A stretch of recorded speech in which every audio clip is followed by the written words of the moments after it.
my name is Nandita Narayanan, and today I'm going to be competing in the 14 to 17 age division, and my speech is titled, Coming Out of COVID-19 Together. Author S. Kelly Harrell once said, "We don't heal in isolation, but in community." With the coronavirus lockdown orders, many of us are stuck in self-isolation, braving the storm of the illness as we watch it take a toll on society. But what happens after it's all over? After we're allowed to go outside, to be free and claim our place in this world that the virus has taken from us. Today, we will be exploring what life after the coronavirus will look like. One thing that I've noticed during self-quarantine is that my neighbors, who are usually very talkative people, seem to now avert their eyes and cross the street when we would normally say hello. Now, I am very well aware of the social distancing measures taken in place, but I feel like the lockdown has allowed us to form a bubble around ourselves without our knowledge.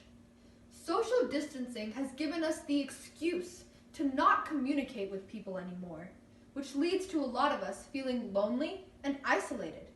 The same human connections that we once took for granted will be the ones that will help us throughout this difficult time. After the coronavirus is over, I feel that people will start to hold their personal relationships and friendships to a greater significance. We will begin to cherish and respect the people in our communities in ways we didn't know that we could. And that will link all of us together. Another experience that I've gone through is what I like to call self-reevaluation. Coronavirus has quite literally flashed a huge stop sign in our faces and paused our everyday lives. I'm sure a lot of us had followed the same routine for the past couple of months before the virus struck, and then we were knocked off kilter and forced to readjust into a new lifestyle. But is this really a bad thing? We're so used to the same mundane regimens of our lives that we have forgotten our inner dreams, passions, and desires. With our new free time, many of us have chosen to spend it trying to pursue new passions or rekindle old ones.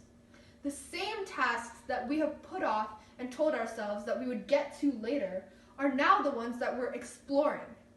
Painting, biking, baking, innovating. The aftermath of the coronavirus pandemic will lead to a newfound society full of dreamers and creators with sparks in their eyes after discovering what makes them happy. Lastly, I'm sure we've all experienced the switch to fully adopting to online systems. Whether it's for work, school, or a recreational activity, we have used our technology in a productive way and allowed our lives to continue outside of a face-to-face interaction.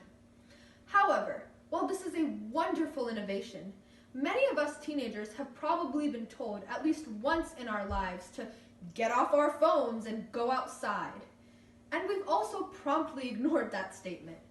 But now that we're forced to use technology for learning and communication, we start to long for the times when we had a choice, when we were able to go out and see other people, travel, and experience what nature has to offer.